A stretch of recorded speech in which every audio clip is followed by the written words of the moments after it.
Om Swastiastu, Salam Rahayu,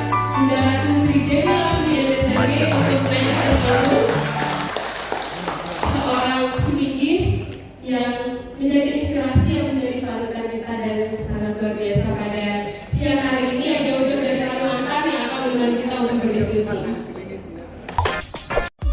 Nah, untuk lebih lengkapnya, ikuti liputan berikut ini.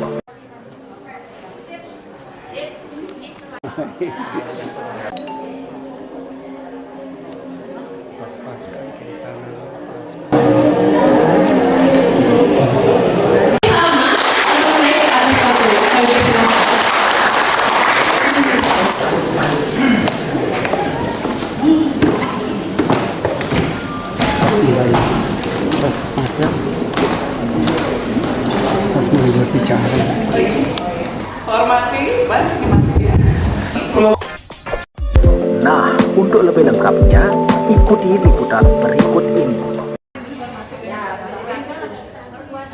Pada kesempatan kali ini kita harus optimis bahwa banyak juga yang masuk menjadi seorang Hindu. Seorang Hindu yang mungkin justru lebih ajat kehinduannya daripada kita yang terlahir dari lahir sebagai orang Hindu dari orang tua yang beragama Hindu, ataupun kita yang mungkin menikah dari sesama Hindu.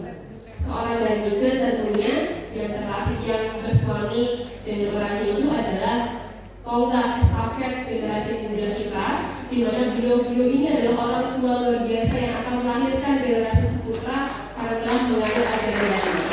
Maka pada kesempatan kali ini kita akan banyak berdiskusi dengan dua orang yang sangat luar biasa yang menikah dengan orang Hindu, tapi ternyata memberikan inspirasi untuk kita yang justru terlahir dari seorang tua yang beragama Hindu.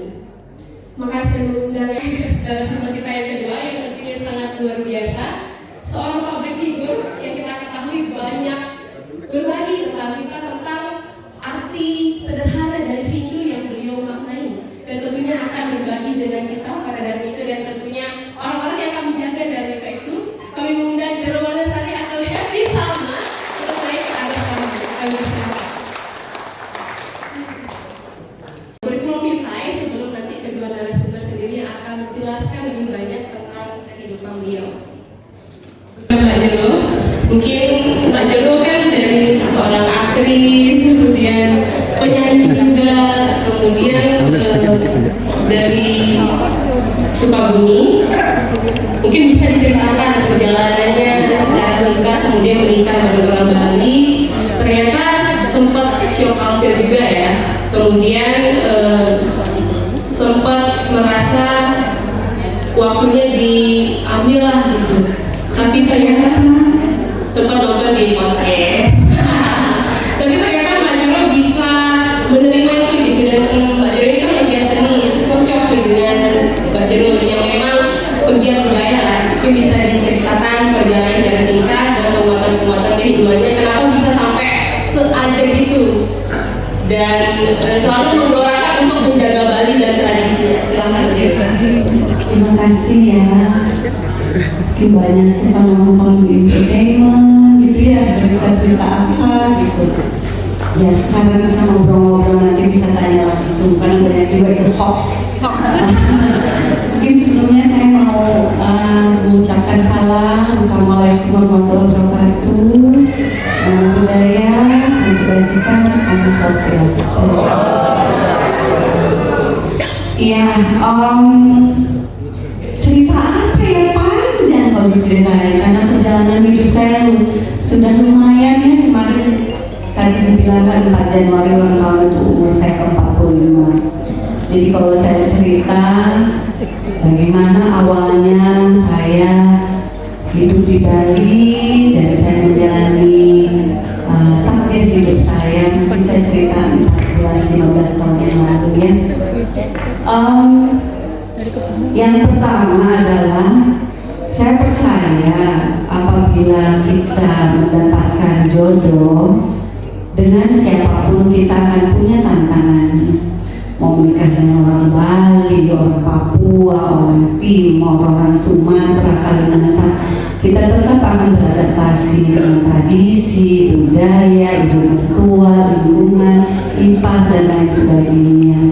Jadi itu dulu yang pertama saya diajarkan oleh ibu saya. Kami orang Sunda percaya dengan yang namanya tenang airnya, tetap ikannya. Jadi airnya tenang, lauknya dapat gitu. Jadi kita sebisa mungkin belajar menyesuaikan diri, berusaha tidak berkonflik dan coba melihat dari sudut pandang mana. Nah, jadi saya mungkin mau cerita, saya beruntung sekali saya mendapatkan takdir ya itu dari Yang Maha Kuasa, dapat tertua juga yang baik, yang membimbing saya dengan baik, dan juga beliau tidak pernah juga apa yang memaksakan sesuatu atau juga melihat sesuatu itu secara hitam dan putih.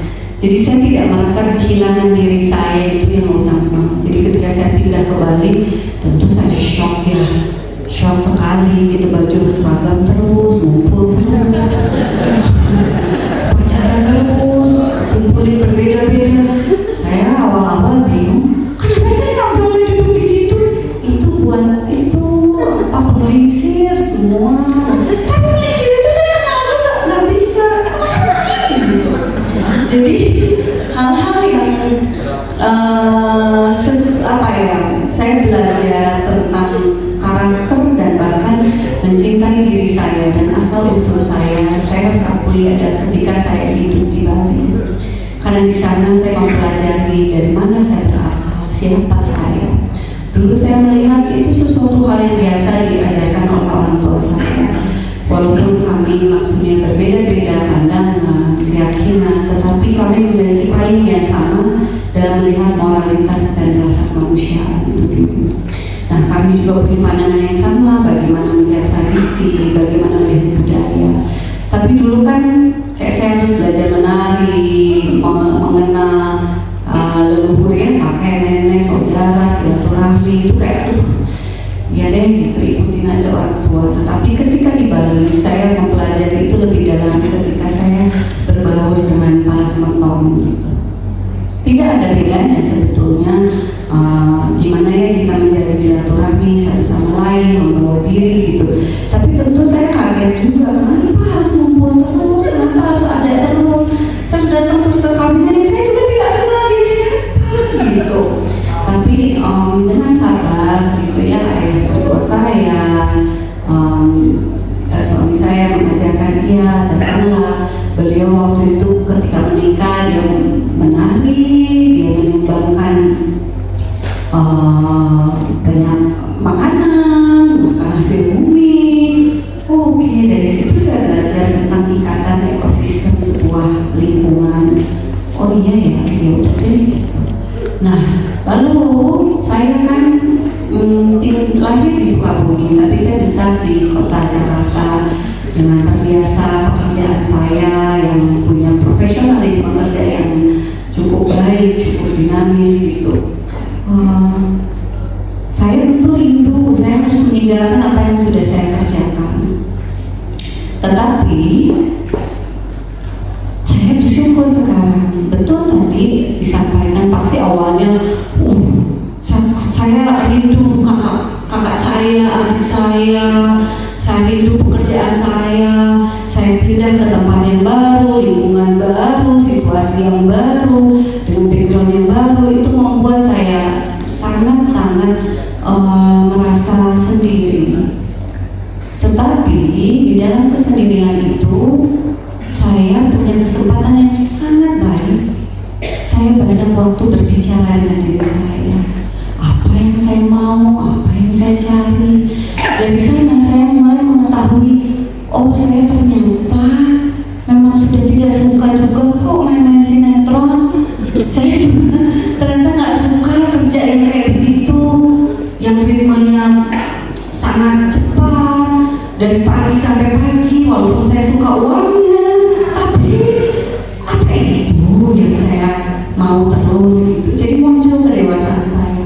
Akhirnya saya terus mengingat lagi diri saya. Jadi saya punya ruang dengan situasi yang baru, lingkungan yang baru, saudara-saudara yang baru.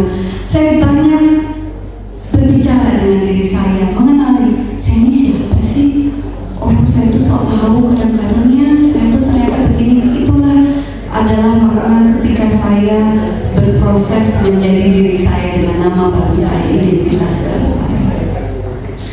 Akhirnya saya mengetahui, oh saya ternyata tidak suka yang itu. Selama ini saya cuma ikut-ikut aja, senang-senang aja, nah itu kesempatan yang ada. Saya tuh ternyata selama ini selalu bicara, saya tuh senang budaya, senang tradisi. Saya selalu mengatakan, andai saya bisa pakai kebaya setiap hari, dulu banget saya bilang gitu. Andai saya bisa berhias dengan cantik, memakai pakaian tradisi, andai saya punya kesempatan itu. Kok Tuhan kasih saya, pas saya kasih kok saya protes gitu.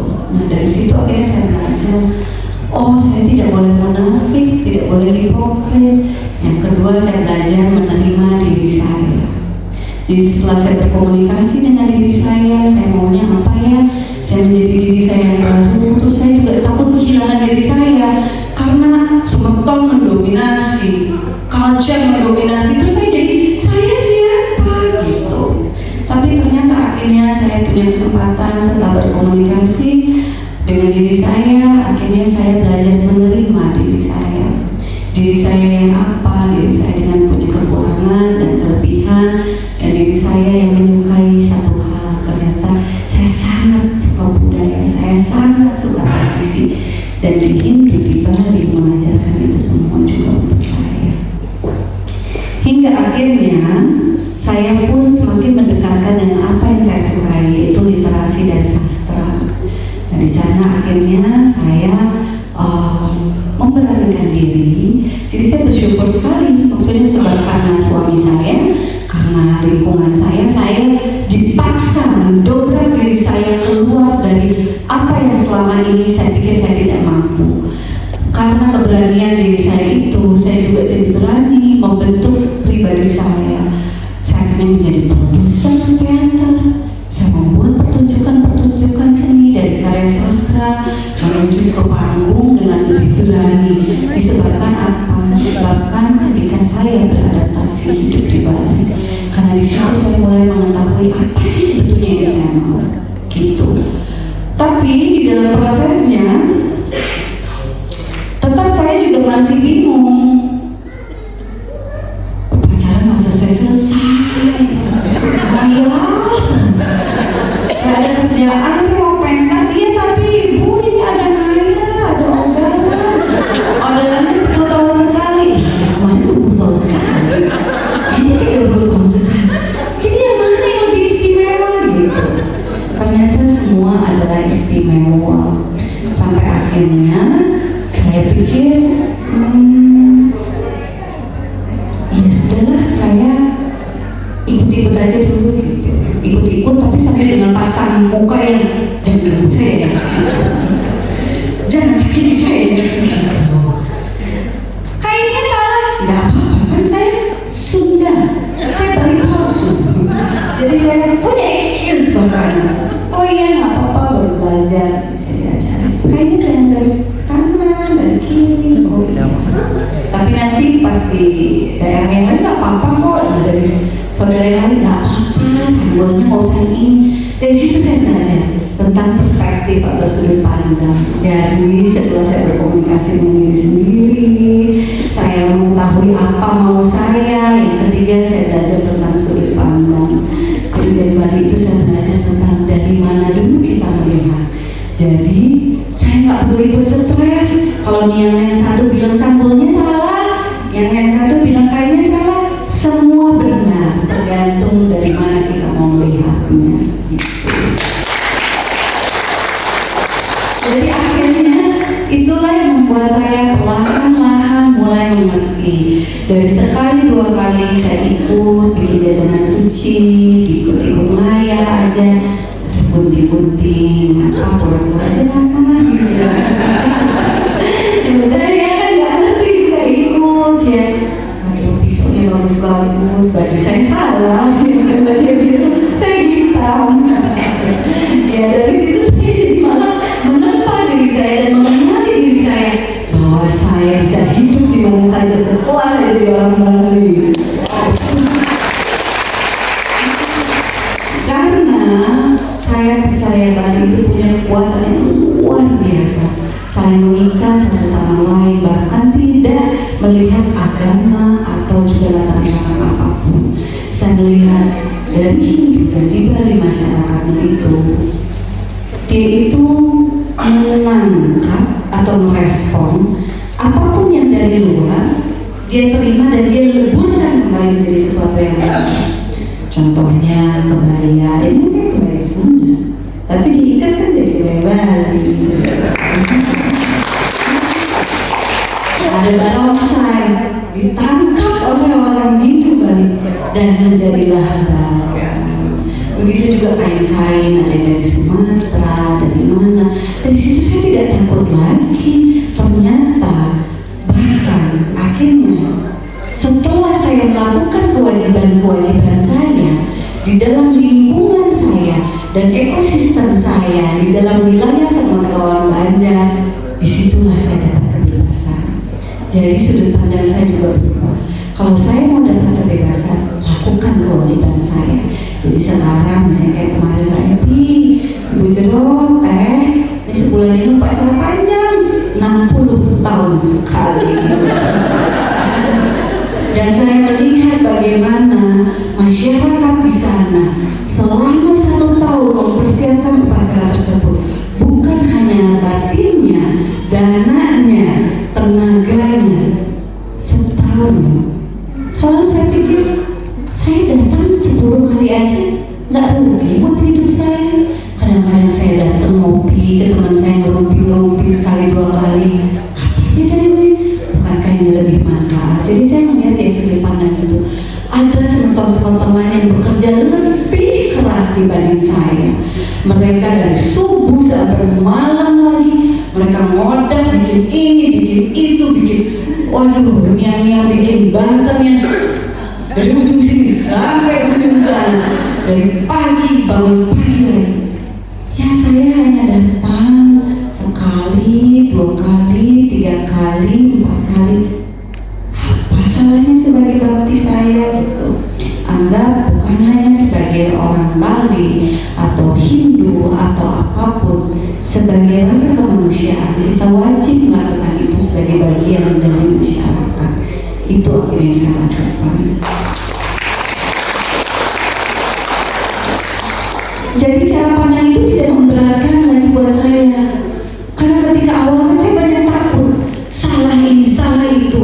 Di dalam keyakinan, di dalam pandangan apapun selalu ada hitam putih, semua salah, semua benar. Yang benar dan salah itu apa sih sebetulnya? Itu kan kita yang membebaskan. Jadi saya pikir kita harus melihat dari sudut pandang yang lain gitu. Dari sudut pandang apa dulu? Oke. Aduh, ya udah ini upacara 60 tahun sekali. Oke, saya harus ikut dan saya harus memberikan juga contoh untuk putra putri saya. Akhirnya saya bilang, Cokina, kamu kan sekolah di Saraswati ya. Kenapa sekolah di sana? Karena biar bisa belajar tradisi dan adatnya secara kuat yang ibundanya tidak bisa mengajarkan secara mendalam. Jadi setidaknya beban saya berkurang dikit. Jadi saya carilah kolaborasi guru yang pas, sekolah yang pas gitu. Jadi akhirnya dia bisa bisa mengikuti apa yang dilakukan oleh saudara-saudaranya dan lain sebagainya. Nah, Kina suka sekali dengan K-pop, dengan lagu-lagu dari Amerika. Saya tentu boleh, karena kita harus menjadi bagian di warga dunia. Tetapi kamu boleh setelah menguasai 4 tarian tradisi. Karena kalau dari asing kita bisa belajar banyak, tapi kalau orang asing tidak bisa belajar dari kita kalau kita ini tidak bisa. Akhirnya gimana cara? Oke, mama orang Sunda bisa nggak nari Sunda? Oh iya benar juga. Jadi akhirnya Bali tradisi lewat agama Tirta atau Hindu atau apapun itu namanya. Saya pun belajar mengenali diri saya pun akhirnya menari tari Jaipongan selama 1 tahun. Saya belajar untuk membuktikan kepada putra putri saya, kamu kan katanya orang Bali, mama katanya orang Sunda. Sekarang lihat ya, saya akan juga menari Sunda dengan baik, kamu menari Bali dengan baik. Nanti kita saling belajar. Oh oke, jadi dia melihat saya latihan, mari sudah, bagus juga jadi langsing ibu turun banget. Saya latihan dan dia melihat, akhirnya dia pun mau ikut, akhirnya dia mempelajari banyak tarian. Setelah dia belajar banyak tarian, mau ikut nyanyi sesekali. Orang nyanyi tuh kayak tukang, kayak nyanyi, kayak apa, itu cuma silaturahmi, bakti, jadi pelanggan. Dia ini kan cantik, bagus banget. Oke, akhirnya dia mau dan dia senang sekali kalau jadi nyanyi akhirnya. Karena yang mungkin berusaha tidak membebankan gitu. Ini kamu bagian dari masyarakat. Kamu suatu saat mungkin akan tinggal di Amerika, akan tinggal di Afrika. Terus mereka nanya kamu orang mana? Orang Bali, saya orang Hindu. Coba mana kamu bisa nggak bicara Bali? Bisa nggak mengenali Bali? Mereka kan nggak bisa ngajarin, kita yang harus ngajarin. Oh iya betul juga ya. Jadi dia latihan. Nah ketika kemarin yang upacara 60 tahun sekali itu, Kina akan dia menari Rejang Dewa, ikut ditandu ngajajar. Kina mama bukan orang Bali, tetapi mama akan ikut ngayah di sini, ikut menari Rejang Sangku. Tidak mengerti apa-apa dan tidak tahu itu hanya sebagai bakti dan silaturahmi dengan semua semeton. Karena dengan begitu kita ketemu, saya jadi tahu, ya ampun semeton ini tuh jago ngejahit, sama ini kemana aja ketemu cuma lagi mantep mulu. Jadi oh iya jadi ngobrolan. Nah jadi saya pun juga mengajarkan kepada putri putra saya sampai saya mengenali diri saya. Oh ternyata semeton yang satu tuh jago bikin kebaya, nanti bikinnya kebaya ya. Yang satu ternyata lagi cari kerjaan, saya lagi cari profesi seperti dia, akhirnya menyambungkan. Jadi intinya saya pikir sesuatu hal yang bermakna kehinduan, ketuhanan itu adalah sesuatu hal yang sangat pribadi. Urusan kita dengan diri kita yang paling dalam, yang paling romantis, yang bahkan saya tidak mau berbagi dengan siapapun, karena itu milik saya. Tetapi dari saya menjalani takdir saya belajar hidup yang lebih berguna, hidup yang lebih mengerti arti kehidupan, dan saya lebih bisa menerima diri saya dengan diri saya. Itu akhirnya, jadi akhirnya dengan rentetan kegiatan-kegiatan adat dan lain sebagainya, saya jadikan sebagai sudut pandang yang sangat menyenangkan, sehingga yang lain-lainnya menyusul. Akhirnya saya mau tahu lebih banyak, saya ambil sekolah lagi deh. Akhirnya saya ambil sekolah filsafat seni dan budaya di Universitas Hindu. Jadi saya belajar lagi